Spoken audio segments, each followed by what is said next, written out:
Esperamos que em sua bondade o Senhor abençoe seu coração e lhe fortaleça o ânimo para a vida cristã.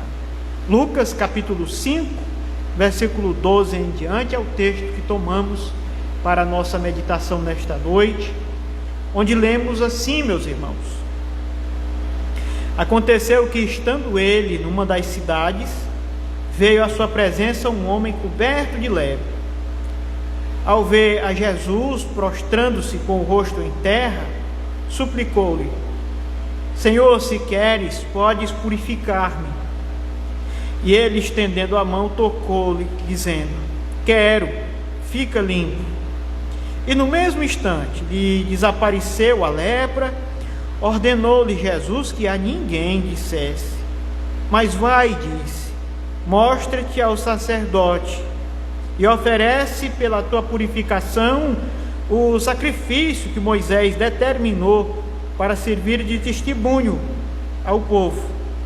Porém, o que se dizia a seu respeito cada vez mais se divulgava, e grandes multidões afluíam para o ouvirem e serem curadas suas enfermidades. Ele, porém, se retirava para lugares solitários e orava. Amém. Oremos, meus irmãos. Amado Deus, nosso Pai, nós nos colocamos em Tuas mãos nesse momento, Senhor. Faz que Tua palavra entre profundamente em nossos corações. Mude em nós aquilo que não Te agrada. Perdoa, Senhor, nossos pecados. Nós confessamos que nem sempre temos conseguido viver uma vida que Te agrada, ou pensar coisas que Te agradam, e rogamos que o Senhor nos perdoe. Nos ajude nesta noite, Senhor, a de fato tomar seriamente a Tua palavra, que ela venha causar em nós tudo aquilo que o Senhor pretendeu ao inspirar Teu servo para nos registrar estas coisas. Assim nós Te oramos, pedimos por cada irmão aqui presente, rogamos que aqueles que precisam ser orientados, que o sejam por Tua própria sabedoria e graça. Sim, suplicamos em nome de Jesus. Amém. Devemos assentar, meus irmãos. Não é preciso muito esforço para perceber aqui a atenção do evangelista Lucas,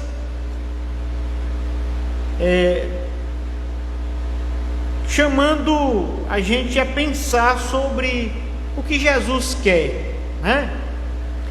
O leproso do texto bíblico que nós lemos se aproxima do Senhor Jesus e ele não faz exatamente um pedido, mas ele faz uma afirmação muito interessante. Ele diz: Senhor, se quiseres, podes purificar-me. E é interessante que a atenção do evangelista parece mirar nessa pequena palavra, se quiseres. E a ideia da vontade do Senhor, ela está aqui, né? Se for da tua vontade, pode purificar. Se o Senhor desejar, o Senhor pode resolver meu problema. Se for da vontade do Senhor, o Senhor pode tirar minha enfermidade, sarar minhas dores. O Senhor pode resolver a minha luta. Então a vontade de Deus, a vontade do Filho de Deus, ela é colocada em realce nas palavras do leproso que se aproxima do Senhor. No versículo seguinte, numa atitude assim estranha, na verdade, né? Misericordiosa, mas estranha, o Senhor Jesus estende a mão e toca no leproso, algo que não era comum, permitido ou fácil de acontecer naqueles dias. Na verdade, havia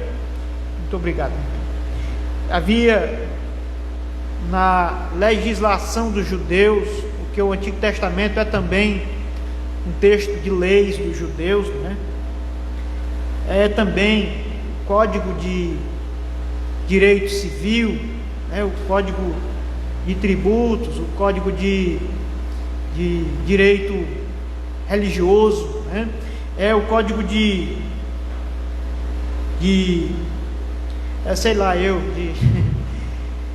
criminalidade entre os judeus. Enfim, ali o Antigo Testamento era a lei que vigorava entre os judeus, exceto, é claro, quando nações começavam a dominar a nação de Israel, porque então as leis dessas nações começavam a entrar em vigor no território israelita. Mas quando não, o que vigorava entre os judeus era o Antigo Testamento como lei, né? E na lei dos judeus era proibido alguém se aproximar de um leproso. E aqui Jesus se aproxima do leproso, toca no leproso e diz: quero, né? Fica limpo. Em realce mais uma vez o que o Senhor Jesus quer. Aqui nós tomamos essa ideia dada pelo evangelista para pensar nessa noite a respeito da boa vontade do Salvador. Boa vontade do Salvador é o assunto que eu gostaria de trazer para a nossa meditação nessa noite. É interessante que o Senhor Jesus, ele realmente cura, faz um milagre ali, e a vontade do Senhor está colocada ali em realce como uma fonte dos milagres. Os milagres vêm da vontade do Senhor. A vontade de Cristo é que vem os grandes milagres que a igreja cristã já experimentou ao longo das gerações de cristãos em todo o mundo, né? A nossa vontade, ela é que sempre que a gente estiver doente, a gente tem a nossa cura, mas o que gera realmente os milagres é a vontade de Jesus, né? Aqui hoje nós pensamos sobre isso. No primeiro momento nós tomamos a primeira parte do texto, os 2 primeiros versículos, 12 e 13, onde pensaremos sobre a vontade do Senhor em contraste com a nossa, né? Colocando em paralelo, para que a gente possa comparar uma e a outra, pensar nessas duas coisas e aí tirar aqui uma reflexão para a gente. Num segundo momento, iremos pensar sobre o testemunho que se deve dar dos milagres, das misericórdias que o Senhor tem feito, das ações dele entre os homens, né? Há um testemunho a ser dado, e esse testemunho é tratado aqui no versículo 14. O versículo 14 aborda exatamente como nós devemos testemunhar a respeito da vontade de Deus, a vontade revelada de Deus. No finalzinho nós iremos pensar sobre a extensão dessa boa vontade. Versículo 15 e 16 parece exatamente abordar até onde vai a boa vontade do Senhor, a extensão. Será que Ele está disposto a socorrer mais alguém além daquele leproso? Então de repente uma multidão aparece buscando os milagres do Senhor. Será que Ele vai querer gastar tempo com uma multidão de pessoas que o buscar, né? Pensaremos sobre isso nessa noite. A boa vontade de Deus é o que nós iremos pensar nessa noite. Vontade, né? Vontade. E, irmãos, vontade é uma coisa interessante, né? Você muitas vezes tem vontades e você não controla isso. Quando você sente um desejo, uma vontade, aquilo simplesmente vem para você, né? Vontade de ver a família, vontade de arranjar um novo emprego, de fazer uma viagem, de tirar férias. Você não pode simplesmente apertar um botão e parar de sentir vontade. Ela está lá ou não está, né? Mas nós estamos pensando hoje na vontade do Senhor. Ninguém pode impedir o Senhor de sentir vontade, ninguém pode provocar a vontade de Deus. Ele é um ser soberano. Nós não podemos alterar a vontade de Deus. Ele tem sempre uma vontade santa, justa, boa, misericordiosa, conforme revelado nas Escrituras. E aqui, num primeiro momento, olhando os 2 primeiros versículos, nós colocamos em comparação a nossa vontade e a vontade do Senhor, né? Nossa vontade, ela é diferente da vontade de Deus. Nossa vontade, ela muitas vezes, ela é muito pecaminosa, né? Pecaminosa, sem santidade, como a vontade de Deus é santa, diferente da nossa. E a gente pensa pequeno, nós queremos pouca coisa, As coisas que nós queremos são coisas assim, muito pobres, muito finitas, né? Nós não aspiramos às coisas eternas como é próprio de Deus. Então, comparando a nossa vontade com a vontade do Senhor, ela se distingue abertamente, claramente. A nossa disposição de atender a quem nos deu tudo, né? Nós devemos pensar sobre isso. Deus, em sua vontade, nos deu a vida, nos deu tudo que nós possuímos. Ele deu porque Ele quis, simplesmente lançando mão de sua própria vontade. Ele olhou para nós e nos deu os nossos pais, nosso nascimento, as necessidades todas que usamos na nossa infância, quando nós não podíamos cuidar de nós mesmos. Providenciou pessoas para nos ninar, para nos alimentar, e assim Deus foi nos socorrendo ao longo da nossa vida, cuidando de nós, e até nos tornar adultos. Tá certo, irmãos? Nossa experiência aqui é de receber graciosamente das mãos de Deus o que nós precisamos. Se a gente não pensar só em nós, pensarmos um pouquinho na história, nós vamos ver que Deus colocou o primeiro casal humano num jardim de delícias ali. Eles tinham tudo que era necessário para satisfazer plenamente, perfeitamente suas necessidades, né? Mas nesse primeiro momento nós pensamos sobre a nossa disposição para atender à vontade de quem satisfaz tudo que nós precisamos. Até onde estamos dispostos? Todas as roupas que você vestiu no longo da sua vida foi Deus que providenciou para você. Todo o alimento que você ingeriu foi Deus que providenciou para você. Os pais que você teve, Deus providenciou para você, sejam eles bons ou não. Deus providenciou pessoas para gestar você, para trazer você a esse mundo, para dar luz à sua vida, né? E nós, até onde estamos dispostos a tributar a Deus, que assim nos socorreu em tudo que nós tivemos de bom? Até onde nós estamos dispostos a nos voltar para Deus e pelo menos investigar seriamente o que Deus quer, pensar seriamente sobre a vontade de Deus, sobre os desejos do Senhor a meu respeito, né? Irmãos, falar de Deus distingue-se de fazer a vontade de Deus. Falar de Deus, ter vida religiosa, ter vida na igreja, distingue-se de realmente se engajar em saber o que Deus quer para mim, né? Em empreender uma busca para conhecer especificamente o que Ele quer a meu respeito, né? E como Ele se satisfaria no meu procedimento. Nós devemos pensar sobre isso, amados irmãos. Nós devemos pensar sobre isso, porque se nós tivermos alguma das nossas vontades satisfeitas, foi por providência de Deus. Deus esteve ativo para nos trazer à mão tudo que nós utilizamos ao longo de nossa vida. Então, devemos pensar sobre o quanto eu estou pronto para fazer a vontade de Deus, né? Quanto eu me engajei em saber o que Deus quer para mim, né? Levei seriamente, tomei seriamente em consideração a vontade de Deus para a minha vida, ou simplesmente era uma coisa que eu não queria e eu parei de pensar naquilo e fui pensar no que eu mesmo quero, né?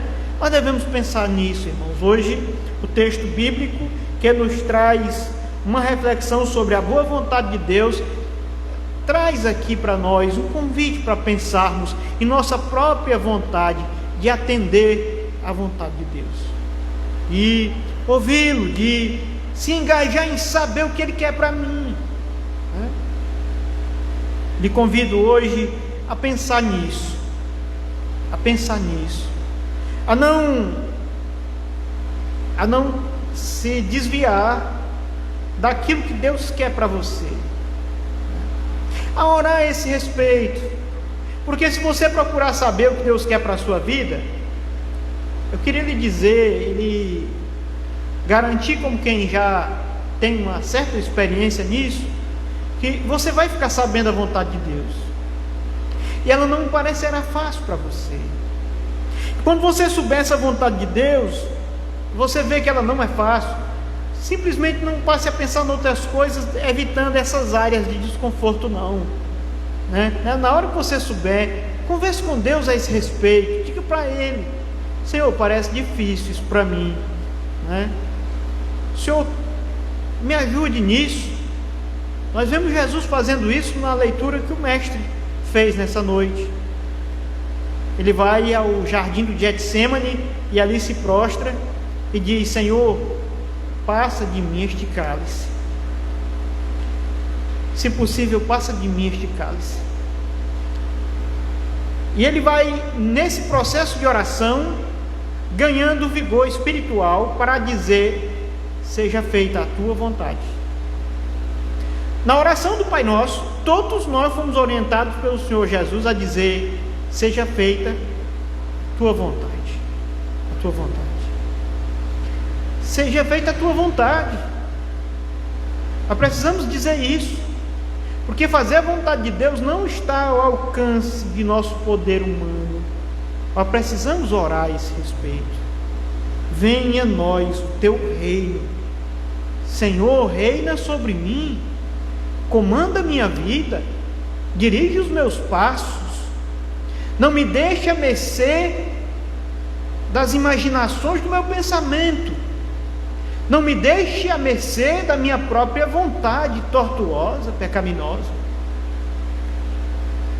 É inevitável pensar numa reflexão séria sobre a vontade de Deus, a boa vontade de Deus, e não abordar a doutrina reformada da graça comum.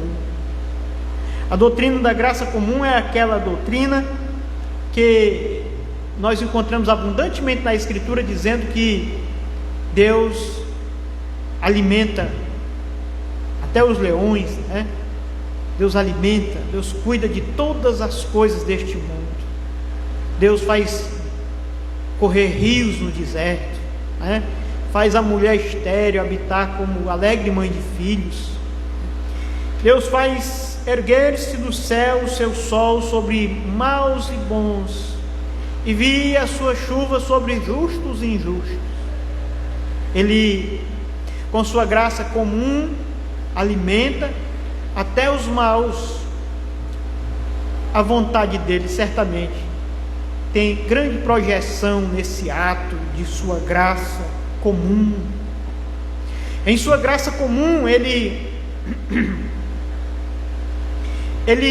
restringe as disposições maldosas para que o mundo não se torne um inferno. Ele faz que mesmo os ímpios, aqueles que são distanciados, vão viver para sempre longe de Deus, e pela eternidade andarão longe de Deus, que eles sejam, por alguma força da graça de Deus, sejam restringidos em suas capacidades de fazer o mal, e eles não encontram coragem, eles sentem às vezes motivações até espúrias para fazer coisas boas. Um homem que nunca vai ser um servo de Deus, às vezes é capaz de criar filhos, cuidar da esposa, pagar suas contas, servir de alguma forma de bênçãos à sociedade, sem ele mesmo ser um servo de Deus.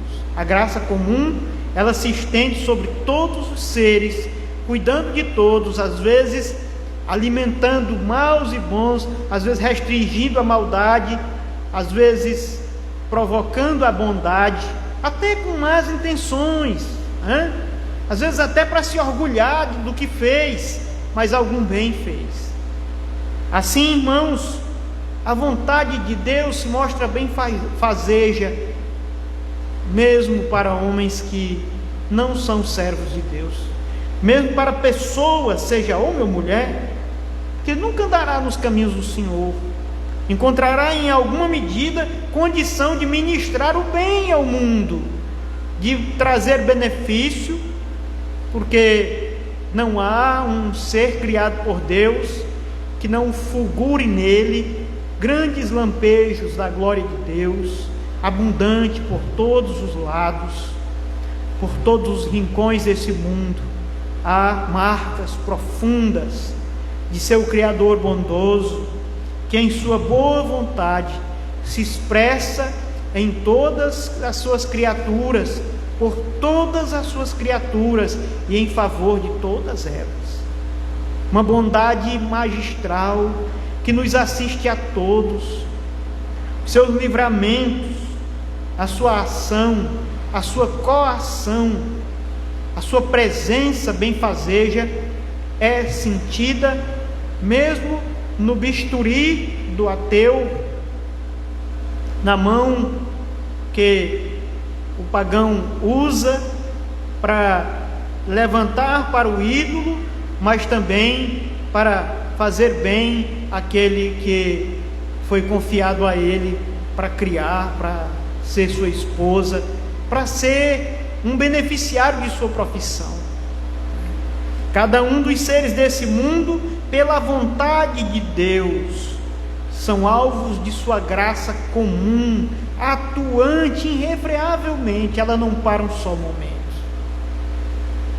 O padeiro mesmo descrente, empedernido de coração para não receber a palavra de Deus, levanta altas madrugadas para lhe fazer um pão gostoso.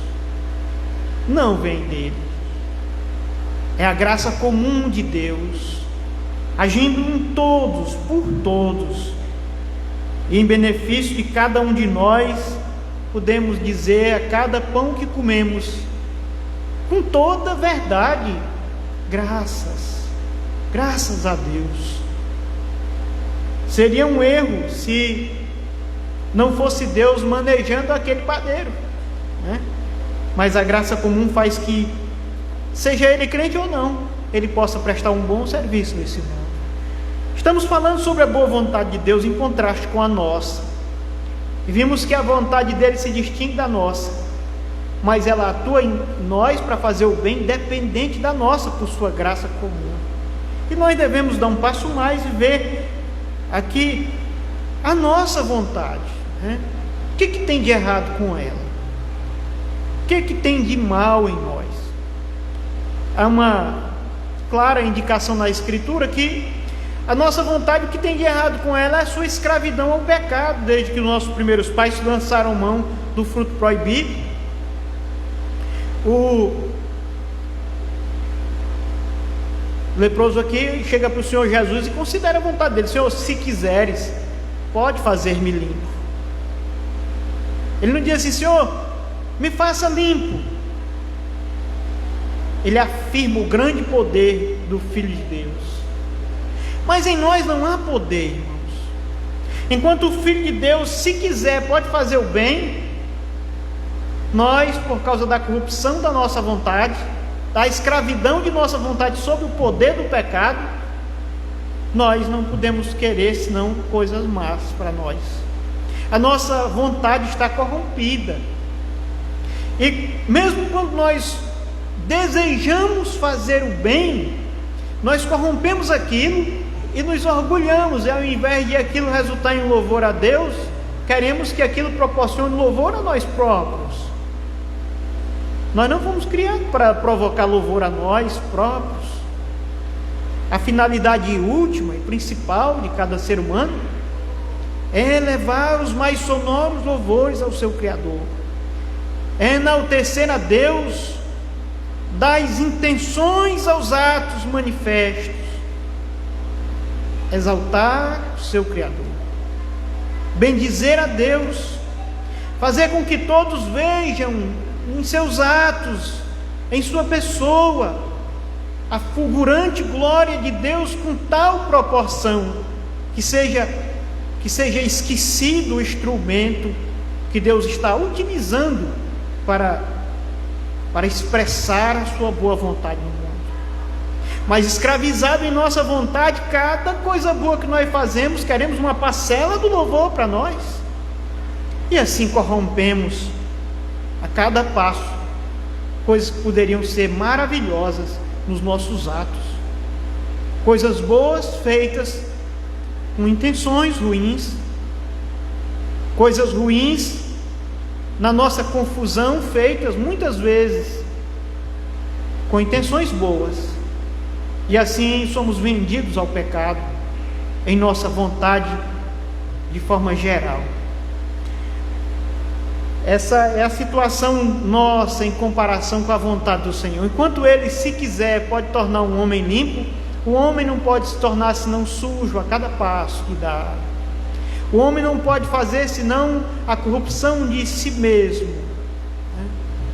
Ele não pode produzir senão o desgaste, a entropia de sua pessoa até a morte.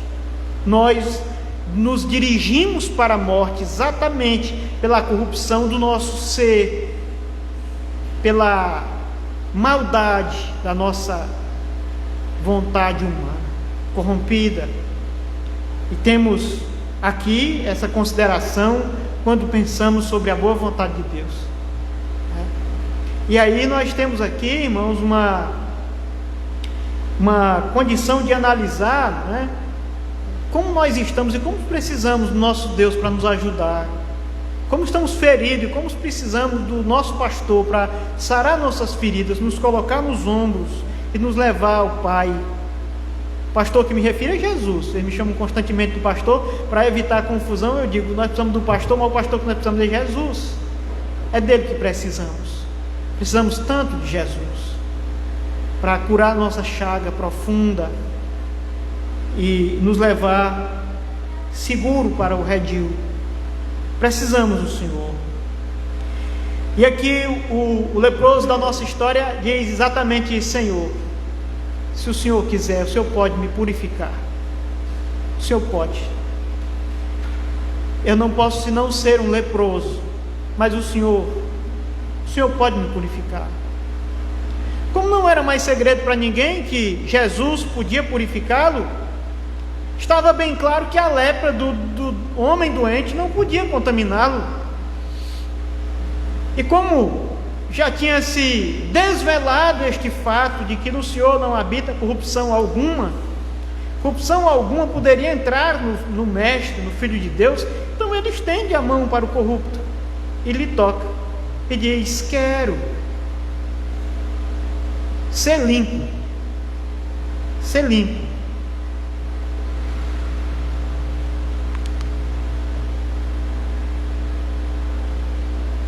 E imediatamente ele ficou limpo. No mesmo instante lhe desapareceu a lepra. No mesmo instante. O Senhor é poderoso, meus irmãos, para purificar o ser humano. Bispo Riley diz que todos nós somos, em alguma medida, em algum sentido, leprosos, né? Leprosos. Nós somos corrompidos em nosso ser, carente desse toque benfazejo do Senhor Jesus para nos tornar limpos. E devemos, ao ver esses fatos, encher nosso coração de alegria, de esperança, né? De felicidade em saber que temos um Redentor que quer nos purificar. Quero, diz o Senhor, ser limpo, fica limpo. E no mesmo instante lhe desapareceu a lepra. Aqui no versículo 14 é dito assim: ordenou, vamos ler junto o versículo 14? Todos estamos juntos aí? Vamos ler junto. Lemos assim: ordenou-lhe Jesus que a ninguém o dissesse, mas vai e diz: mostra-te ao sacerdote e oferece pela tua purificação o sacrifício que Moisés determinou, para servir de testemunho ao povo. Muito bem, irmãos. Aqui o texto nos leva a pensar sobre o testemunho dessa bondade do Senhor. Como é o modo certo de falar sobre a bondade do Senhor, né? Sobre a boa vontade do Senhor, sobre sua ação de purificar os pecadores, sobre a sua vontade de nos ver limpos. Nós estamos pensando sobre a boa vontade de Deus, e nesse novo versículo, de repente, quando Cristo diz: não diga a ninguém, vai, diz ao sacerdote, mostra que o sacerdote ele vai te examinar, em constatando que você está puro, você vai oferecer um cordeiro como sacrifício, né? Uma oferta pela tua purificação, né? E oferece pela tua purificação o sacrifício que Moisés determinou para servir de testemunho. Num primeiro momento o Senhor diz que ele não falasse para ninguém, né? Mostra que é o sacerdote. Então nós vemos aqui que ele não podia dizer a ninguém, mas tinha que usar um modo de testemunhar, um modo peculiar de se fazer conhecido a ação de Jesus na vida daquele homem. Irmãos, o testemunho da bondade de Cristo tem um modo próprio de ser feito. Não pode ser feito como qualquer uma pessoa quer. Existe uma forma autorizada, bíblica, correta, de ser feito o testemunho de que o Senhor é bondoso. Aqui, essa passagem nos leva a pensar sobre os vários testemunhos que nós vemos a respeito da bondade do Senhor, vários testemunhos a respeito da palavra de Deus, do que o Senhor Jesus faz. E vemos aqui que existe um modo formal, correto, de se fazer esse testemunho. No caso do leproso, havia que o Senhor autorizou para que se fosse feito o testemunho da bondade e de que o Senhor tem boa vontade de purificar os homens, seria ele levar um sacrifício para o sacerdote e aquele sacrifício documentar que aquele homem fora leproso, mas pelas mãos do Senhor Jesus tinha sido curado. Jesus, com esse modo, ele queria que o próprio ato do sacerdote servisse de testemunho, porque se os milagres de Jesus fossem falsos, o sacerdote não iria aceitar aquele sacrifício. Assim, a oferta daquele sacrifício representaria um testemunho, direi, oficial, correto, pelos meios mais formais que pudesse acontecer dentro da comunidade de Israel. Se aquele homem simplesmente esquecesse que um dia foi leproso e seguisse sua vida sem fazer essa parte formal, e ainda que ele dissesse para todos, alguém poderia dizer: rapaz, você está mentindo. Mas quando aquele sacerdote oferecesse aquele sacrifício, alguém chegasse para ele e dissesse assim: esse homem foi leproso e agora está purificado, o ato sacerdotal iria dizer: esse homem foi leproso, um dia foi detectado lepra nele, ele foi separado do contato físico com as pessoas e agora foi declarado que ele está purificado. Um sacerdote oficialmente o examinou, ofereceu sacrifício por ele. Em Israel, um leproso deveria se apresentar ao sacerdote, o sacerdote examinaria, passaria um período, examinaria novamente, passaria um período, e em constatando que as manchas da lepra tinham crescido, ele era declarado leproso, não poderia se aproximar das pessoas. Se alguém por acidente se aproximasse dele, ele de longe teria que gritar: imundo, imundo, para que as pessoas, não tendo contato com ele, não contraíssem semelhante mal, haja vista que naqueles dias não tinha como curar a lepra, as pessoas tinham de sofrê-la até a morte. E a declaração de cura daquele sacerdote era algo muito importante naqueles dias. Hoje se peca muito em testemunhar a respeito da vontade do Senhor, da boa vontade do Senhor. As pessoas fazem isso sem se importar se estão fazendo corretamente ou incorretamente. Elas acham que se fizer do jeitinho delas, está ótimo.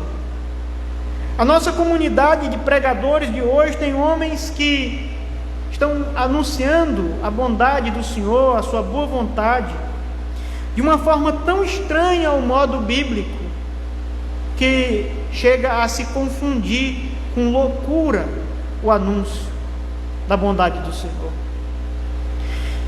O fazem de uma forma tão estranha as práticas dos apóstolos e dos presbíteros iniciais da igreja no Novo Testamento, que tem momentos que chega a exceder em pompa, em exuberância, em formalismo, e tem hora que chega a ser tão informal, tão badalado, que beira a própria loucura.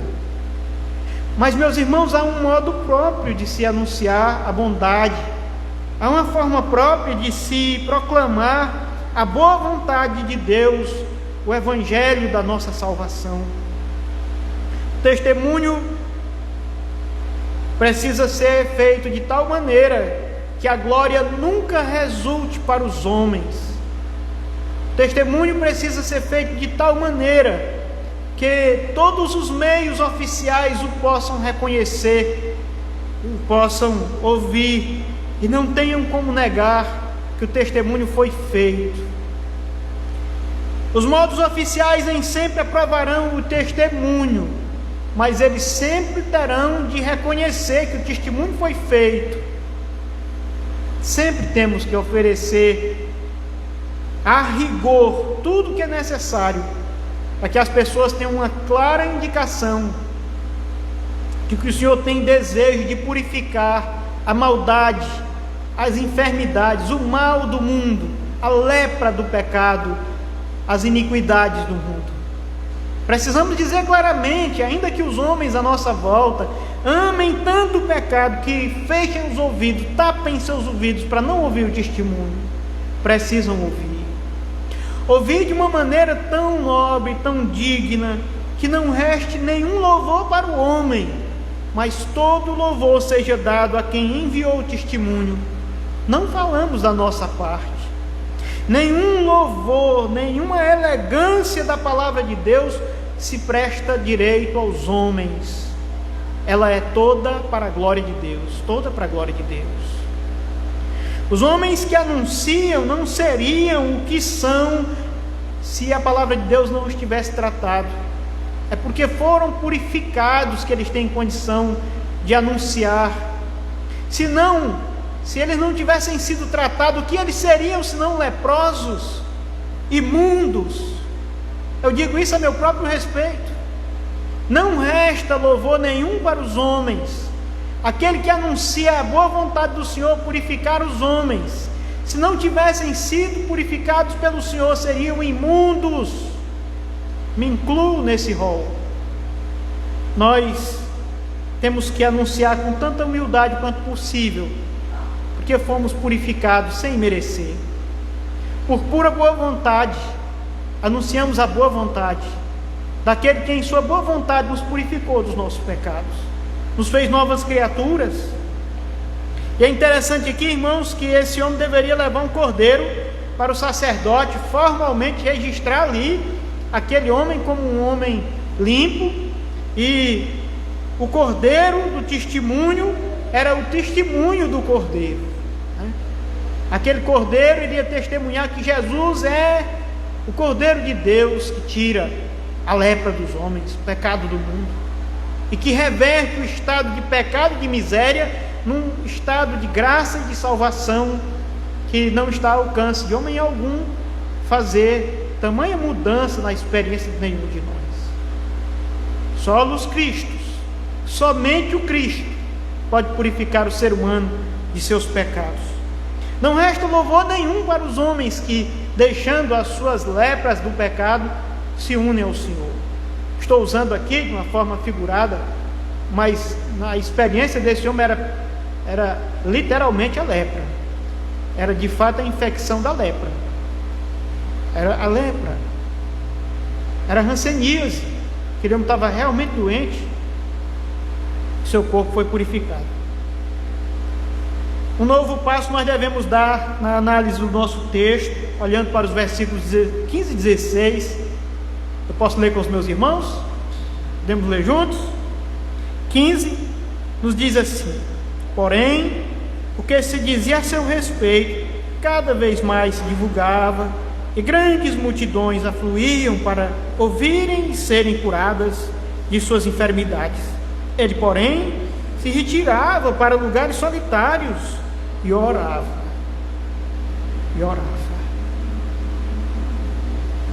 É isso de fato. Aqui nós temos uma análise da extensão de sua boa vontade. Até onde vai a disposição do Senhor fazer o bem? O texto nos fala de um leproso, e depois, ao divulgar para outras pessoas, uma multidão que vai a ele para ouvi-lo. É interessante esse aspecto, para ouvi-lo, saber o que ele tem a dizer, e depois ser curado de suas enfermidades. Juntar a cura ao ouvir o Evangelho é de grande importância. Ninguém será purificado sem ouvir o Evangelho. Ouvir o Evangelho é a condição indispensável para a purificação dos nossos pecados. Na verdade, o Evangelho é a palavra de Deus que purifica os homens de seus pecados. O salmista, em dias antigos, já dizia como purificará o jovem o seu caminho. E aqueles que são mais versados em Bíblia, complete o versículo. Como purificará o jovem o seu caminho? Observando conforme a tua palavra. Salmo 119, né? E aqui, irmãos, é interessante dizer o Salmo 119 sem dizer o versículo, fica complicado, não fica, irmãos? E aqui é interessante que ele primeiro proclamava a palavra de Deus para estas pessoas. Eu fui enviado para pregar o Evangelho, anunciar boas novas aos cativos, liberdade, aos encarcerados, né? O Senhor Jesus aqui, com sua pregação, com seu poder de curar os enfermos, ele mostra a extensão de sua vontade, da sua boa vontade, a extensão, até onde ele está disposto. Ele curou você, mas será que a vontade dele vai se estender até o meu problema? Será que ele pode curar o meu problema? Senhor, se quiser, pode purificar-me, mas ele vai poder purificar a mim também? Quando nós pensamos sobre a extensão dessa boa vontade, nós vemos primeiro um leproso, depois multidão, depois vemos Jesus dizendo: ide por todo o mundo, anunciai o Evangelho a toda criatura. Quem crê e for batizado será salvo, quem não crê será condenado. Queridos irmãos, a boa vontade do Senhor se estende por todo o mundo. Todos aqueles que forem ao Senhor suplicando a sua intervenção, o seu socorro, a sua misericórdia, certamente acharão uma bondade sem tamanho, uma bondade desmedida para socorrer aqueles que estão necessitados do socorro de Deus. E de por todo mundo é uma maneira muito expressiva, né? Por todo mundo, muito expressiva. Ele quer que todo mundo ouça o Evangelho. Quem crê, aquele que crê, será purificado dos seus pecados. O apóstolo Pedro, quando prega o sermão que ganhou 3.000 almas em Atos capítulo 2, né? Ele diz ali naquele texto que todo aquele que invocar o nome do Senhor será salvo. Eu achei interessante que na Bíblia, na linguagem de hoje, ali a tradução é feita ligeiramente diferente. Ele diz assim: aquele que pedir o socorro do Senhor será salvo. Até onde vai a boa vontade de Deus? A boa vontade do Senhor vai até onde a pessoa pediu o socorro do Senhor. Aquele que pediu o socorro do Senhor: meu Deus, eu não quero mais viver no pecado. Senhor, se o Senhor quiser, pode purificar-me. Senhor, me socorra dos meus pecados. estende-se até ali a bondade, a boa vontade, poder purificador do Senhor. Todo aquele que invocar o nome do Senhor será salvo. É uma proclamação que devemos fazer a todos. Os pecadores estão com sua vontade presos ao pecado, escravizados ao pecado. Mas se ele chegar para o Senhor e pedir socorro ao Senhor: meu Deus, eu não quero ser mais assim, e eu não posso senão ser um impuro, um imundo, mas o Senhor pode, se o Senhor quiser, pode purificar-me. Me ajuda, meu Deus, tenha compaixão de mim, não me deixe à mercê de mim mesmo. Venha a mim o teu reino, reina de fato sobre mim. Não deixe que eu, mas o Senhor governa a minha vida, porque teu é o reino. Se eu governar a mim mesmo, eu serei um usurpador da tua propriedade, porque pertenço a ti e não a mim mesmo. Em mim precisa ser feita a tua vontade, mas eu não posso senão me sujar cada dia mais. Tem compaixão de mim, ajuda-me, estende as tuas mãos para quebrar as amarras do pecado que se prendem, ou me prendo a elas, e tenha compaixão de mim. Aquele que invocar o nome do Senhor será salvo. Aquele que orar pedindo o socorro de Deus não voltará vazio, não voltará vazio. Jeremias diz uma coisa muito interessante, ele diz assim: buscar-me-eis, me achareis quando me buscardes de todo o vosso coração. Certamente Jeremias o faz movido pela ação do Espírito Santo, né? E ali ele nos entrega uma palavra de Deus para nós, que nos mostra que essa súplica, ela não pode ser uma encenação, ela não pode ser uma coisa da boca para fora, precisa ser realmente do coração da gente. Pedir: meu Deus, eu preciso ser purificado dos meus pecados. Aqui, meus irmãos, nós temos o Senhor Jesus nos mostrando a extensão da sua boa vontade, e na extensão de sua boa vontade, ele se mostra não apenas purificando este homem da sua lepra, depois socorrendo multidão de enfermos com a palavra e com as curas físicas, porque só com as curas físicas não seria um socorro completo, né? Mas ele mostra-se capaz de socorrer multidões. E aí ele se mostra diante de nós, nos socorrendo, nos mostrando que está disposto, em sua boa vontade, a não apenas fazer por nós a vontade de Deus, mas nos ensinar a vontade de Deus. Nós vemos aqui ensinando com a palavra, ele está pregando para o povo, e com o exemplo. Depois de ouvirem o Senhor Jesus, ele se retira para lugares ermos e ali ora, sobretudo, ele ora. Ele está nos ensinando aqui como ser um bom filho de Deus, como acolher a vontade de Deus, e qual é a vontade de Deus. Ele mostra na prática a vontade de Deus para nós. Na extensão da vontade de Deus, Deus nos dá o exemplo no Senhor Jesus. Ele fala para a glória de Deus, ele proclama a glória de Deus, a boa vontade de Deus. Ele fala e ele ora, Orar faz parte da boa vontade de Deus para nós. Falar do que ele fez por nós faz parte da boa vontade do Senhor por nós, tanto quanto nos purificar dos pecados e nos dar a vida eterna. Teremos uma coisa quando tivermos também a outra. Enquanto nós fecharmos nossos lábios e tivermos vergonha de dizer para as pessoas que o Senhor é bondoso e já usou de bondade conosco, nós não temos o direito de achar que Ele nos deu também a bênção da vida eterna.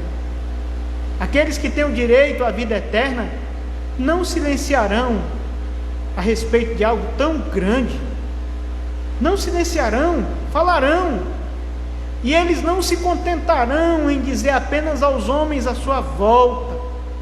Quando você ganha um presente glorioso, você conta para seus amigos. Você vai, olha que pulseira linda que meu marido me deu. Não é assim? É assim ou não é? Olha que presente maravilhoso que eu recebi de minha esposa, de meu irmão, de meu amigo. Olha que coisa linda. Para seus amigos chegados, você vai dizer para as pessoas, né? Se você foi alcançado com a graça da salvação, você não vai silenciar a esse respeito. Se você foi agraciado com a graça da salvação, com a graça de pertencer à família de Deus, de ser um filho de Deus, você sentirá a intensa sede de conversar com seu pai e dizer: Pai, graças te dou, graças te dou. O Senhor teve compaixão de mim, o Senhor foi bondoso comigo, Senhor, muito obrigado. Olha, mestre, eu gostei demais do meu presente. Obrigado pela vida eterna que o Senhor me deu. Aqui o Senhor se mostra fazendo tudo isso. Ele é o Filho perfeito que fala do Pai, que conversa com o Pai, que nos ensina a ser um filho de nosso Pai que está no céu. Que o Senhor nos ajude nisso, meus irmãos, que sejamos um exemplo de filhos de Deus neste mundo. Amém. Graças a Deus.